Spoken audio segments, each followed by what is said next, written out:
Hey everyone, it's Sarah. Today I'm going to talk about Red Queen by Victoria Aveyard.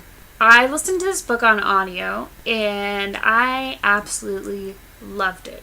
I had been hearing a lot of hype about this book, and the last couple books I picked up because I heard a lot of hype about them weren't necessarily as interesting as I thought they were going to be.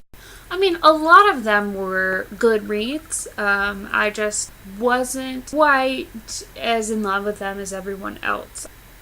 For me, this book, I was so into it and I wanted to know what was going to happen.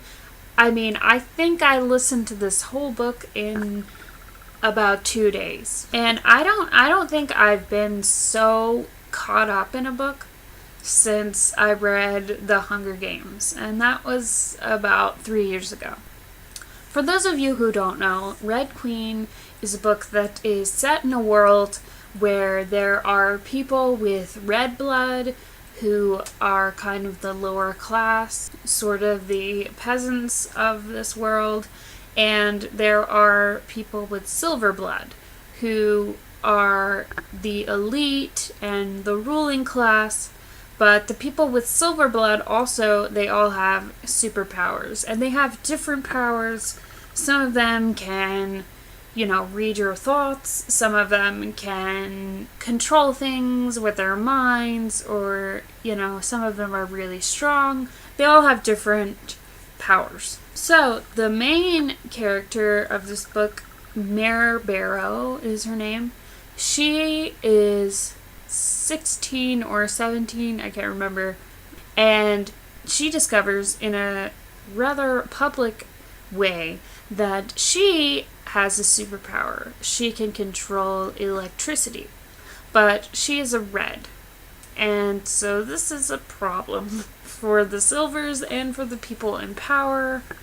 So they are trying to pass her off as a silver, and she becomes engaged to one of the princes. Meanwhile, she is kind of secretly involved in this red rebellion. So that's pretty much all I'm going to say about the plot for now.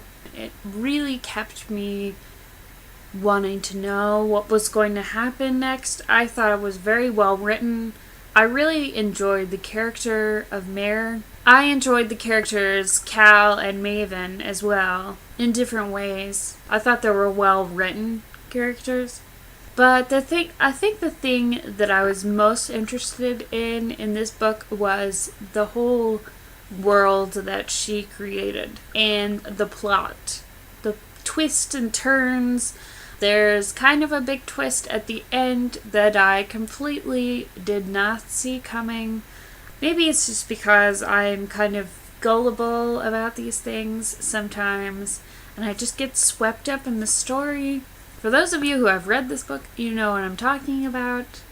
Did any of you see the plot twist coming? Because I didn't. This book, to me, was kind of like a dystopian young adult Game of Thrones-esque. It kind of had some Cinderella qualities to it at times. It also kind of reminded me of Throne of Glass by Sarah J. Maas a little bit.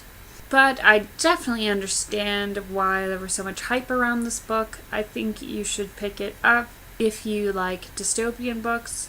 And honestly, I think I went through a dystopian burnout probably last year because I read like a ton of them back to back. I read the Legend series and Matched and, Shatter Me and then Divergent. I mean, I read all of those back to back. So I think I got really burnt out on the dystopian genre, but as soon as I started reading this one, I couldn't put it down, or I couldn't stop listening, I guess would be the expression on audiobooks. I can completely see how this could be a pretty entertaining movie, and I'm sort of mad that I have to wait so long for the second book, because typically in the past when I've read a series, by the time I get into it, all of the books are already out, so I can just go from one to the next. Even Harry Potter, by the time I started reading those books, all 7 of them were out. So I didn't really have to wait. So hopefully I will remember what even happened in this book by the time I read the next book. Now, I wouldn't say this book was, a Pulitzer Prize winning piece of literature, obviously, but I don't think that's what it was trying to be. I think for what it was trying to be, which is an entertaining young adult dystopian book, it really succeeded. I think if you are a fan of books like The Hunger Games or Divergent, you should definitely pick this one up. It was probably one of the best experiences that I've had reading a book so far this year. What about you? Have any of you read this book? What did you think about it? I will say, if you're going through like a reading slump and you just need something like really fast-paced that will keep your interest, this is a great book for that. So overall, I thoroughly enjoyed this book. Alright, that's it for me on Red Queen. Don't forget to subscribe to my channel if you like my videos, and I will see you guys next time. Thanks for watching.